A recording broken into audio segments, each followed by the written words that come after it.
Trois puissances, dans l'Europe occidentale de la seconde moitié du XVIIe siècle où se tient notre scène, font éclat de leur domination sur les mers du Nord. Dans le système maritime européen de cette époque, les forces armées navales sont représentées par trois groupes distincts et de différente importance. Les soldats et officiers de la marine, armés de métier au service d'un État, les pirates, bandits mercenaires ou agissant pour leur propre compte, et les corsaires, marins indépendants disposant d'une lettre de marque qui les lie à un souverain. Certains deviennent des héros, d'autres des légendes. Un de ces marins fut les deux. Voici son histoire.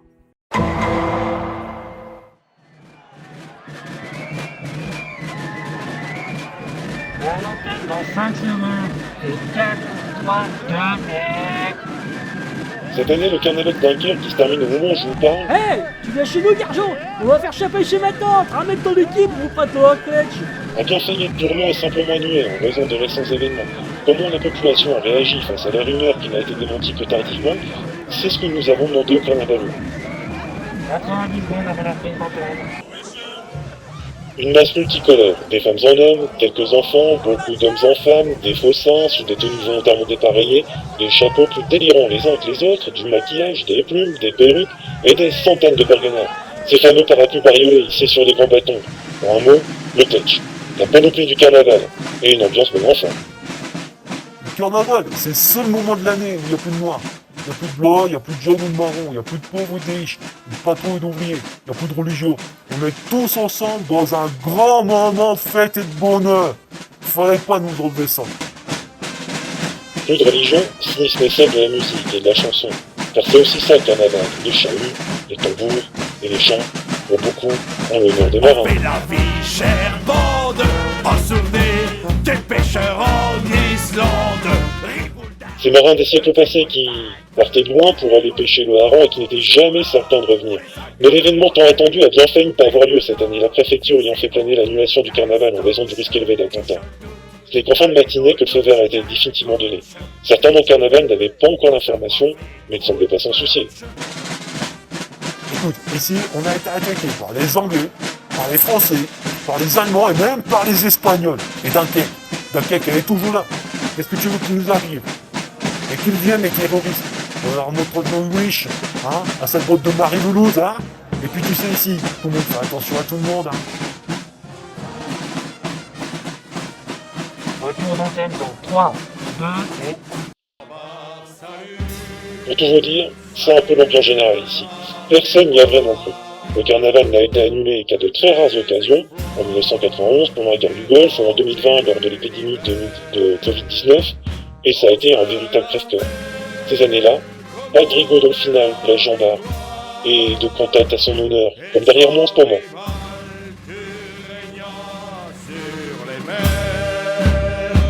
Jusqu'au tombeau, France mère adorée, jaloux et fier d'imiter sa valeur, nous défendrons ta bannière sacrée sur l'océan qui fut son champ d'honneur, sur l'océan chant d'honneur.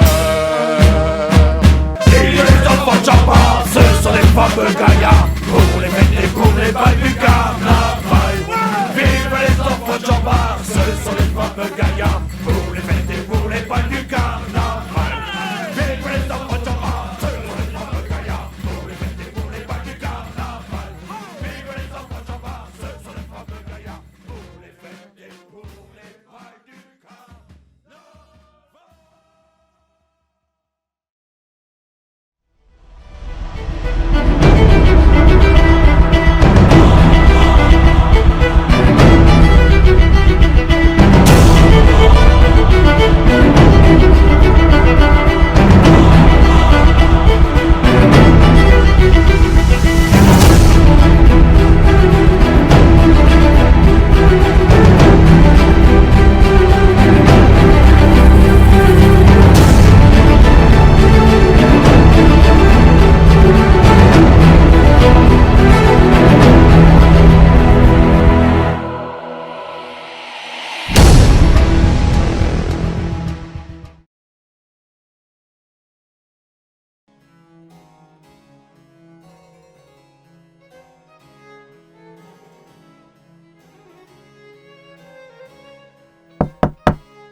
Oui, j'avais demandé à ne pas être dérangé. Messire, monsieur François Cornille Barthes sollicite une audience en urgence. Monsieur Barthes m'indique qu'il dispose d'un pli de la plus haute importance en provenance de son père. Et comment l'avez-vous trouvé? Poudreux et plein de sueur, messire. C'est pas ce que je voulais dire. Bon, faites-le entrer immédiatement. Messire, mon père m'envoie vous apporter ceci. Seigneur, mais dans quel état êtes-vous? J'ai fait route à cheval depuis Dunkerque, en ne faisant escale que devant vos appartements, messire. Je comprends. Que contient ce pli? Il s'agit des relations du combat que nous venons de mener, messire. Mon père me demande de préciser qu'il ne s'agit que de son premier rapport et qu'un second plus détaillé vous sera adressé très prochainement. Au regard de l'importance de cette affaire, il voulait cependant vous en avertir au plus vite. Vous ne l'ouvrez pas, messire?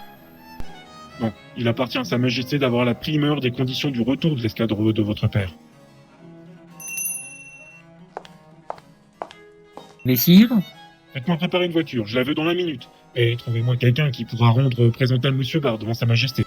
la voiture est prête. J'avais pris la liberté de la faire préparer, messire. Pour ce qui est de monsieur Barthes, puis-je suggérer Antonin? Très bien, bon bah dans ce cas, vous pouvez disposer. Et envoyez-moi Antonin. Bien, messire. M'énerve celui-là avec ses airs. Assis en face de Pontchartrain, François Cornille Barthes est accompagné d'Antonin, serviteur de Versailles attaché au secrétaire d'État, qui entreprend de le dépoussiérer et de le recoudre. Je ne comprends pas, messire. Nous n'allons pas voir Sa Majesté? Pardon? Je veux dire, nous n'allons pas voir le roi? Mais si, bien entendu. Mais le roi n'est pas à Versailles présentement, il est au Château-Vieux. À Saint-Germain-en-Laye? Messire, est-ce vrai que Sa Majesté Jacques II d'Angleterre y réside également? Oui, Monsieur Barthes. Depuis un peu plus de 4 années maintenant. C'est une vérité dont nul ne fait mystère. Sa Majesté le roi ne pouvait se résoudre à abandonner son cousin et allié. Il a donc veillé à assurer sa pleine sécurité.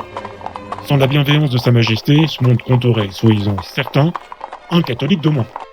Maudit réformé. Pontchartrain et François Cornille sont accueillis par l'huissier personnel du roi. Messire de Pontchartrain? Non, vous n'avez rien oublié, nous n'étions pas attendus. Veuillez nous annoncer auprès de Sa Majesté, je vous prie. Certes, messire. Mais qui dois-je annoncer? Annoncez-moi, accompagné de Monsieur François Cornille Barthes, venu apporter à Sa Majesté un pli de la plus grande urgence, en provenance de son père, le chevalier Barthes. L'huissier pénètre dans les appartements du roi. Le trac commence à saisir François Cornille de tout son être. Il s'apprête à rencontrer le souverain solaire qui impressionne tant son père. L'un des très rares bipèdes à pouvoir émouvoir Jean Bart jusqu'à le faire bafouiller et le rendre plus maladroit qu'un cul-de-jatte hémiplégique. Messire, Sa Majesté va vous recevoir. Veuillez entrer. Eh bien, Monsieur Barthes, entrez, je vous prie, on ne fait pas attendre le roi. François Cornille a entendu. François Cornille veut obéir. Mais ce sont les jambes de François Cornille qui s'y refusent. Pétrifié, il avance toutefois, mais avec une telle lenteur que Pontchartrain, passablement agacé, entreprend de l'amener à plus de célérité dans ses gestes en le poussant légèrement. Dans l'un de ces moments que l'on vit comme au ralenti, le fils de Jean Bart perd alors l'équilibre, tente de retrouver son ancrage au sol, n'y arrive pas, glisse sur le dallage de marbre et finit par s'échouer lamentablement le nez face aux pieds royaux. La poudre de Pontchartrain ne parvient pas à masquer une couleur plus proche de la pivoine que du muguet. D'abord interdit, Louis XIV finit par éclater de rire. Eh bien, ces messieurs Barthes sont meilleurs marins qu'écuyers. Bien que contrit par la honte qu'il partage par capillarité, et puisque lorsque le roi rit, il est convenu de rire, Pontchartrain laisse sortir de sa bouche catastrophée quelques cachinations bien calibrées. François Cornille se relève et tente de reprendre contenance. Que Sa Majesté me pardonne. C'est ce que nous allons voir. Que m'apportez-vous comme nouvelle? Louis XIV prend le pli, l'ouvre et entreprend de le lire. Bon. Dans ce cas, veuillez nous suivre. Nous avons à nous entretenir. Quant à vous, jeune Barthes, attendez-nous quelques instants. Pour comprendre Jean Bart, il faut comprendre son époque. Je suis Nicole, et je serai votre guide dans cette époque. Revenons un peu en arrière, une bonne centaine d'années en arrière. Lorsqu'au sommet de sa puissance, Charles Quint règne sur un empire aux dimensions gigantesques. Imaginez donc, au sud-ouest, la quasi-totalité de la péninsule ibérique. Au sud-est, le royaume de Naples, les îles de Sicile et de Sardaigne, et un bon tiers de la fameuse botte italienne. Le tiers du bas. Le talon, l'avant-pied, et disons, de quoi remonter un peu au-dessus de la cheville. À l'est, le Saint-Empire, et quelques possessions hongroises ou bourguignonnes. Par-delà l'océan, sur le Nouveau Monde, toute l'Amérique centrale, et une petite bande large de quelques centaines de lieues sur la partie occidentale de l'Amérique du Sud. Et bien entendu, les 17 provinces. Le duché de Brabant et Lothier, Louvain, Bruxelles, Nivelles, le duché de Luxembourg, le comté de Flandre, Douai, l'île Tournai, le comté d'Artois, Arras, Béthune, Lens, Saint-Omer, le comté de Hainaut, Valenciennes, Maubeuge, Mons, le comté de Hollande, de Zélande, de Namur et le marquisat d'Anvers, la seigneurie de Frise ou le pays d'Utrecht. Unifiées depuis le milieu du XVIe, ces provinces forment les Pays-Bas dits espagnols, connus pour être l'une des parties du monde occidental les plus riches, les plus actives et les plus densément peuplées et urbanisées de cette époque. 7 d'entre elles donneront naissance à une puissance navale et commerciale qui fit trembler l'Europe. Sentant ces dernières années s'approcher, Charles Quint disloque progressivement son empire et remet ses possessions néerlandaises à son fils, le prince Philippe. Le rejetant, devenu Philippe II d'Espagne, y mène une politique centralisatrice et absolutiste. Habituée à une autonomie d'organisation et de gouvernement qu'elle n'était certainement pas prête à abandonner, les 17 provinces des Pays-Bas accueillent très mal la nouvelle politique engagée par la couronne d'Espagne. Guillaume le Taciturne, prince d'Orange et comte des provinces de Zélande, de Hollande et d'Utrecht, devient l'un des symboles de la résistance politique à l'autorité espagnole. L'insurrection s'étend et se diversifie, n'épargnant pas la question religieuse, le protestantisme calviniste progressant. Dans les districts textiles des Flandres, à Gand notamment, on assiste à des fréquents soulèvements. Des troubles sont signalés à Saint-Omer, Arras et Douai.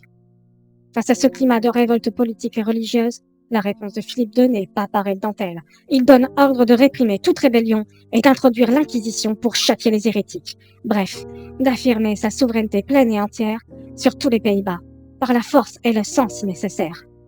Désormais, qui veut tenir tête à l'Espagne ne doit pas beaucoup tenir à la sienne.